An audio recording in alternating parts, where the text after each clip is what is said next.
Takže, priatelia, ja vás tu srdečne vítam aj s mojou dnešnou hostkou pri premiére nášho, v podstate môžeme to nazvať, verím, že bude aj pokračovanie, keďže to je prvá časť seriálu, kde s vami vlastne budeme zdieľať príbehy rôznych super žien, ktoré si začali tvoriť vedlejší príjem u nás v týme, aby ste vedeli, čo robia, ako im to možno šlo, nešlo. Ja sa ich popýtam také špecialitky, takže sledujte nás, bude to, verím, že do 15 minút sa zmestíme. A dnes je mi cťou, že tu na prvej možno mojej pilotnej časti môžem privítať Lenku Osičkovú, na ktorú by som mohla spievať ody, ale ja ju nechám, nech tie ody na seba zaspieva sama. Leň, vitaj, teším sa, že si tu, poď sa odprezentovať, čo si, kto si a prečo si tu. Ahojte všetci, Zuzi, ďakujem za pozvanie. Takže moje meno Lenka, ja som coach a psychológ, vyštudovala som teda psychológiu a venujem sa tréningom, coachingu a rozvoju, najmä teda v oblasti manažerského rozvoja, v oblasti rozvoja ľudí vo firmách. No a vlastne popri tom, ako som začala robiť manažerský coaching, alebo ako som začala venovať coachingu, som sa veľmi často stretávala s tým, že napriek tomu, že ľudia riešia nejaké pracovné témy alebo manažerské oblasti, tak veľmi často riešia aj svoje nejaké súkromné presvedčenia, bloky, limity, to, čo vlastne je vzťah k sebe, to, čo ich naozaj brzdí v tom, aby nejaký úspech dosahovali. A práve vlastne preto som začala venovať potom aj neurolingvistickému programovaniu a life coachingu práve v týchto témach a vlastne momentálne ešte stále sa vzdelávam a venujem sa takým pozitívnej inteligencii, čo je taký prístup v zmysle nejakých sabotérov, presvedčení, ktoré nás brzdia a limitujú a vlastne v týchto témach potom aj individuálne coachujem a zároveň teda pripravujeme a túto nedeľu spúšťame taký rozvojový kurz pre ženy, pre dámy, ktoré vlastne práve v týchto témach od seba identity, od toho, kým som, aký mám vzťah k sebe, ako sa vnímam z hľadiska nejakého sebavedomia, až po to, ako dosiahnuť nejaký úspech a šťastie a spokojnosť. A celým týmto procesom ich budeme sprevádzať. Takže na to sa veľmi, veľmi teším a práve v týchto témach. Povedz, kde si to vedia ľudia pozrieť, kúpiť, hocičo. No, to dúfam, že to nevykecám, lebo ešte sme to neodpromovali, ale kurz šťastná.sk bude webka a vlastne na mojom Instagrame alebo na Instagrame šťastná PSU podľa skutočnej udalosti vlastne z Zuzky, s ktorou to robíme, môžete nájsť viac informácií. Povedz svoj Instagram, lebo to si ešte povedal. A vykroč.me. Niektorí to čítajú, že vykroč.me, ale je to, že vykroč.me, len je medzi tým bodka, lebo to bude časom, dúfam, aj webka. Takže kročme niekam do novej... Hej, ja sa často stretávam s tým, že ľudia sú zabrzdení, limitovaní nejakými svojimi strachmi a fakt presvedčeniami a tiež je to akože taká celkom aj moja téma, ktorú si spracovávam postupne, že naozaj máme pocit a máme také tie presvedčenia, že tu sa zamestnaj, tu pracuj a potom stále čaká na nejaký dôchodok alebo na niečo potom, čo príde a potom to bude dobre. A práve preto vykročiť naozaj z toho, s čím nie sme v komforte a zvládnuť možno fakt aj ten stres, ktorý s tou zmenou máme, ktorý s tou zmenou prichádza, tak aby sme mohli žiť spokojnejšie a lepšie. Leni, asi hovorila o sabotéroch. No, aké sú takí najčastejší? Čo majú tvoji klienti najviac, akože najväčších sabotérov? Vieš, ja veľmi rada taký ten prístup, to je Shizard Kami, nám práve hovorí, že vnútorný kritik je náš najväčší sabotér a to je moja úplne obľúbená téma, lebo to je taká tá socka. Ja ju volám, že to je fucking best friend. To je také to, čo stále je tak s vami, takéto zrkadlo tuto niekde vzadu a ráno, keď stanete, tak sa pozrite do zrkadla a hovorím vám, že ježiš, no ty zas vyzeráš, Osičková, boha. A to je ono, hej, to je ten vnútorný kritik, ktorý nám presne hovorí o tom, že hodnotí nás, nie v tom pozitívnom zmysle, hodnotí ľudí okolo nás, hej, nutí sa na nejaké porovnávať a stále nieko súťažiť a aj hodnotíte okolnosti. Ten vnútorný kritik je presne autorom toho, že až keď, a to je úplne, o tom dokážeme rozprávať hodiny, to je presne to, že... A počúvaj, a je nejaká, akože, nemáme to až toľko času, ale je nejaká, akože, lebo asi to všetci poznáme, hej, mne najčastejšie hovorí, že rob to, čo máš robiť, prestaň sa asi vymýšľať nové veci, dokončí, zastav, neurobíš to poriadne, to presne viem, hej. A je nejaký akože taký moment, jak ho viem proste tak odpinknúť a poslať ho do prdele niečíko. Vieš čo, ono ich je veľa, hej, niektorí naozaj majú takého toho plízra, hej, že musím vyhovieť, aby som bola dosť dobrá, alebo musím niečo dokázať, aby som bola sama so sebou spokojná, čiže fakt ich je veľa a ten vnútorný kritik je taký najčastejší. A ten moment fakt je v prvom okamihu, že si to uvedomiť, že naše myšlienky nie sú realita, že to proste sú nejaké myšlienky, ktoré niekde nejako prichádzajú, niekde sme nejako získali, nie je to ten objektívny fakt. Čiže to je taký ten prvý bod, ktorý potrebujem spraviť. A potom ten druhý je, že ja s ním akože dealujem normálne. že si hovorím, že moja zlatá chod na prechádzku, ale nie, naozaj sa proste uvedomiť si, že to je nejaké presvedčenie, ktoré sme niekde získali a možno niekedy nám aj pomáhalo. A v tom druhom kroku akoby začať naozaj s tým takže relativizovať. Ono sa odporúča, aj ten štandard Kamin odporúča zamerať sa na nejaký fyzický pocit, taká skôr mindfulness, že tu a teraz proste zamerať sa na nádych, výdych aspoň na 10 sekúnd. A potom sa pozrieť na tú myšlienku znova a pozrieť sa naozaj, či platí proste, či to je tak, hej, a či to platí vždy, či to platí v každej situácii, zmeniť ten kontext, či by to možno povedali iné osoby o nás, a či by tak vnímali. Čiže naozaj s tou myšlienkou tak pracovať akoby relatívne. No počúvaj, akože môjim cieľom pri tejto relácii je, že ukázať ľuďom, že proste fakt ten network marketing alebo sieťové podnikanie dokážu popri niečom robiť aj fakt múdri ľudia. Myslím si, že to je úplne parádnym dôkazom, hej, že fakt, že máš obrovské nielenže vedomosti, ale aj skúsenosti a aj výsledky so svojimi klientami. No a povedz mi, že prečo vlastne taká super kapacita, ako si sa dala na sieťové podnikanie? No, ja som sa na sieťové podnikanie dala z dvoch dôvodov. Ten prvý bol taký pragmatický asi. A to je naozaj ten, že ja som dlho rozmýšľala nad tým, že nemám plán B, že mi naozaj chýba plán B, pretože ja reálne zarobím to, čo odpracujem, čo je samozrejme v poriadku, ale pokiaľ ochoriem, alebo pokiaľ by som išla na dovolenku, alebo fakt pokiaľ by sa mi stalo, že si zlomím nohu a nemôžem napríklad cestovať, tak ja vlastne nezarábam. A ja som živnostník, takže nezarábam. Čiže to bol taký prvý veľmi taký pragmatický dôvod a úplne ma to dobehlo v covide, kedy v tej prvej vlne vlastne všetci čakali, že to bude trvať chvíľku a všetky tie tréningy a coachingy, ktoré sa dovtedy nerealizovali online, to neboli sme tak zvyknutí, tak sa posúvali, že počkáme, hej, ten mesiac, dva. A ja som naozaj veľmi dlho, akože od marca do nejakého septembra zostala úplne bez roboty a v septembri prišla druhá vlna. Takže to bol ten dôvod prvý. No a druhý dôvod bol ten, že ja vlastne sa venujem aj odolnosti, tu som ešte nespomínala, aj teraz spolupracujem, aj som členkou Európskej asociácie leteckej psychológie, aj teraz spolupracujem práve s leteckými spoločnosťami v oblasti dlhodobého zvládania stresu a odolnosti pri leteckom personáli, pretože tam naozaj, ak oni spravia nejakú chybu pod stresom, tak to môže mať veľké dôsledky. A práve v oblasti mentálnej odolnosti jeden z tých faktorov, ktorý ovplyvňuje, je zdravé telo. Je naozaj to, že mám silné telo, pretože ľahšie sa mi je silnou, keď to telo je silné. A práve vlastne to bol jeden z tých dôvodov, že starať sa o svoje telo, ja nie som teda žiadna bioekorav a mám také obdobia, keď behávam, že zjem, čo nezjem mňa. A práve vtedy som si tak uvedomila, že potrebujem to, čo to moje telo vydáva, aj niečo do ňoho vrácať. Takže ten druhý dôvod boli akoby produkty a bolo to, že to, čo mne sa páči, chcem odporúčať ďalej. No super, no však akože presne, že plán B, inak parádny názov si mi dala. Ten sme predtým vymýšľali.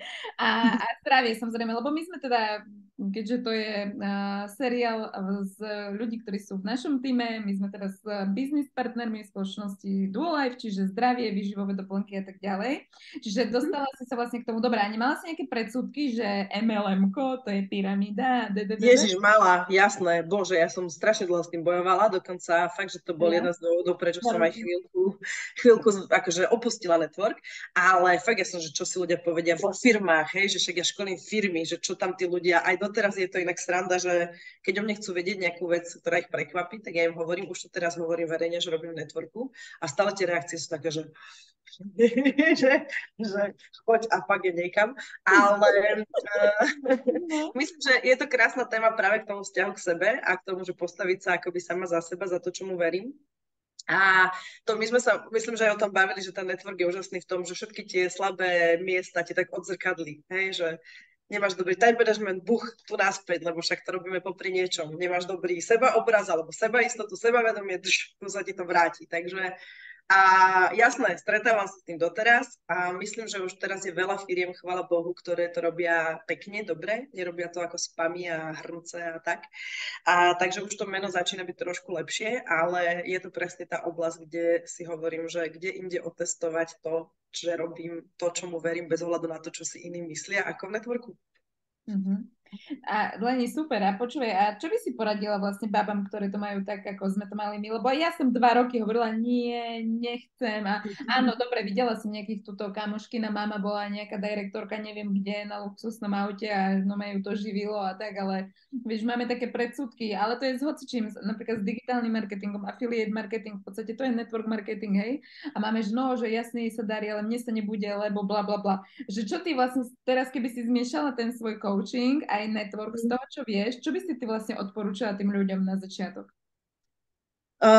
Odporúčala by som určite, aby tomu dali šancu, aby si to vypočuli a aby vnímali alebo navnímali tú energiu ľudí, ktorí v tom networku sú, lebo ja stále hovorím, že pridala som sa do networku kvôli plánu B, ale vlastne vrátila alebo zostala som v networku kvôli ľuďom, ktorí v ňom sú, kvôli tej energii, ktorú majú a kvôli tomu, že hľadajú, ako sa to dá, ako to spraviť a nefňukajú nad tým, ako to je zlé a majú málo peňazí. Takže odporúčala by som určite, že poďte sa na to pozrieť. Hej, tam proste v princípe, pokiaľ to není nejaká, ja neviem, šialená investícia do niečoho, neviem, keď sa bavíme všeobecne o networku, tak v princípe nie je čo stratiť. Hej, pokiaľ je to produktový networking, tak tam... Nie, my sa bavíme o tom, že sa pridajú ku tebe. Ku mne, no, presne to je to, že poďte sa na to pozrieť. Aha, OK. Ja, že všeobecne úplne, že všeobecne je to naozaj, nie je niečo stratiť, poďte sa do toho pozrieť. No a prečo ku mne? Pretože ja presne to, čo učím, alebo to, čo koučujem, viem ponúknuť. Čiže naozaj prepájam to, že jednak už teda robím ten network nejakú chvíľu a zároveň teda pracujem s coachingom a s tými blokmi, limitmi, ktoré vám môžu vás blokovať v tom, aby ste dosiahli úspech. A zároveň posledná vec, čo podľa mňa sa brutálne v networkingu podceňuje, presne tá odolnosť. Že naozaj veľa ľudí nevydrží, vzdá to príliš rýchlo a my presne potrebujeme pracovať s tou mentálnou odolnosťou a na to, aby sme v tom networku boli úspešní. A to je všetko, čo ja spájam dokopy. Leni, dobre, a teraz niekto ťa uvidí, úplne sa do teba zamiluje, že proste chce s tebou robiť, To chce sa mi stáva často. s tebou ten hej, chce si urobiť nejaký proste fakt, že taký backup, keby sa niečo stalo a tak. A teraz sa ti ozve na @vykroč.me na Instagrame, môžete sa Lenka ozývať a že čo budú tie ďalšie kroky vlastne, ako ty s ním začneš vlastne ten plán B naplňať, hej, čo to bude? No tak určite v prvom rade si dohodneme telefonát, pozrieme sa tak, aby sme sa naozaj trošku spoznali a spoznali sa aj v rámci nejakej reflexie toho, ako ten človek chce pracovať, čo chce dosiahnuť a čo možno môže byť presne tá obava, blok, ktorý tam má. Čiže pozrieme sa na obidve tie stránky.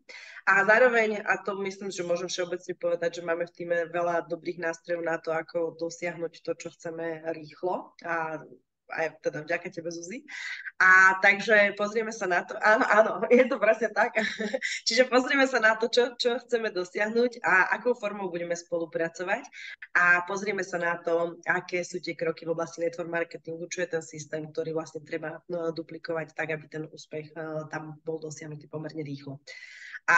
No a dohodneme sa, ako chceme spolupracovať a dohodneme sa, čo toho človeka nakopne, keď bude mať ťažkú chvíľu. Už sme mali sme v týme dohodnuté, že pokiaľ človeku povie niekto nie, tak sme si posielali tanček.